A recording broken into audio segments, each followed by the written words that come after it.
Assalamualaikum warahmatullahi wabarakatuh. Sebelumnya perkenalkan, nama saya Muhammad Noval Al-Faruq, NIM 245231249, Prodi Perbankan Syariah 2G.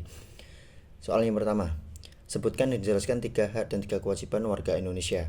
Sebagai warga negara Indonesia, setiap individu memiliki hak dan kewajiban yang diatur dalam konstitusi. Beberapa hak warga Indonesia, yang pertama adalah hak untuk hidup.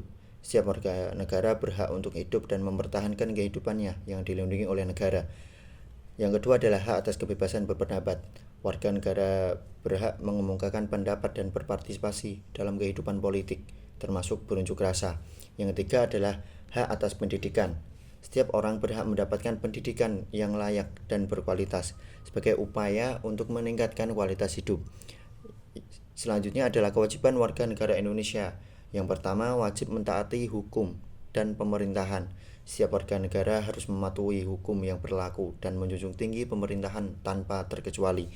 Yang kedua adalah wajib ikut serta dalam pembelaan negara. Warga negara memiliki kewajiban untuk berpartisipasi dalam upaya pembelaan negara jika diperlukan. Yang ketiga adalah wajib menghormati hak asasi manusia orang lain. Setiap individu harus menghargai hak asasi manusia orang lain sebagai bagian dari tanggung jawab sosial.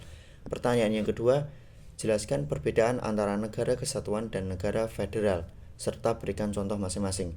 Jawabannya, negara kesatuan dan negara federal adalah dua bentuk organisasi negara yang berbeda, masing-masing memiliki karakteristiknya masing-masing dan struktur pemerintahan yang unik. Seperti negara kesatuan, yang mana bentuk negara kesatuan adalah bentuk negara yang dimana kekuasaan pemerintahan terpusat di tangan pemerintah pusat. Dalam sistem ini, wilayah negara tidak memiliki kedaulatan terpisah dan semua keputusan penting diambil oleh pemerintah pusat.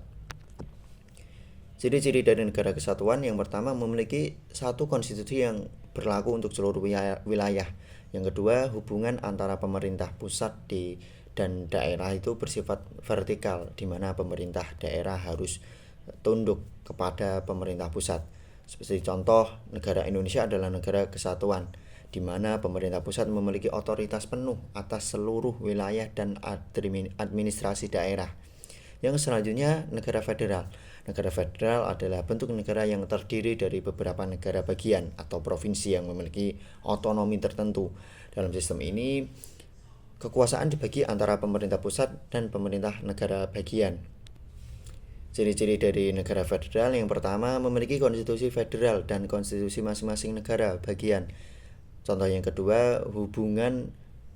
dari ciri yang kedua, hubungan antara pemerintah pusat dan negara bagian itu bersifat horizontal, saling menghormati kewenangan masing-masing.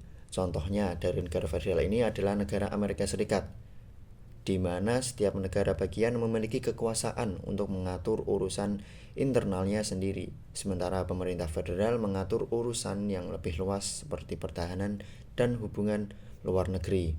Pertanyaan yang ketiga, jelaskan peran penting dalam menjaga persatuan dan kesatuan bangsa Indonesia.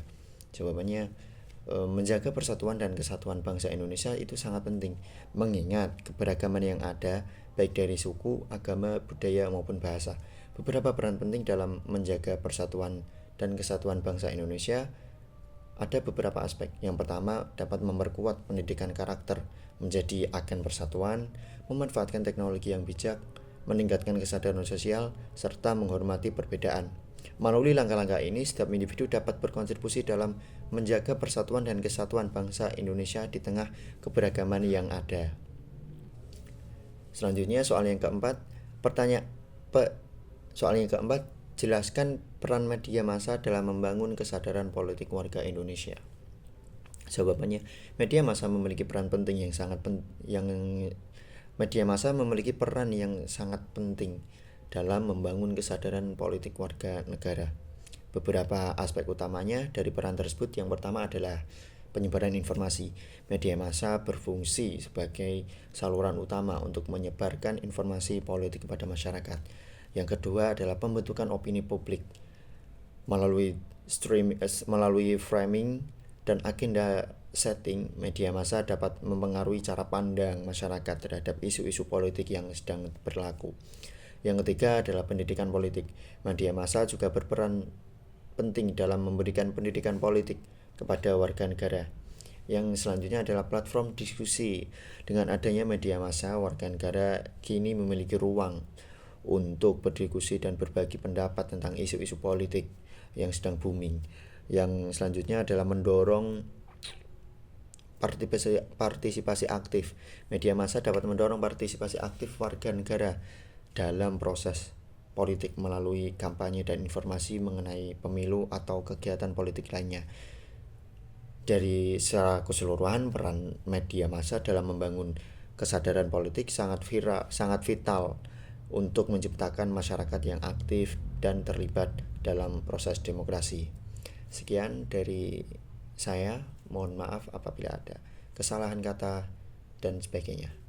Wassalamualaikum warahmatullahi wabarakatuh.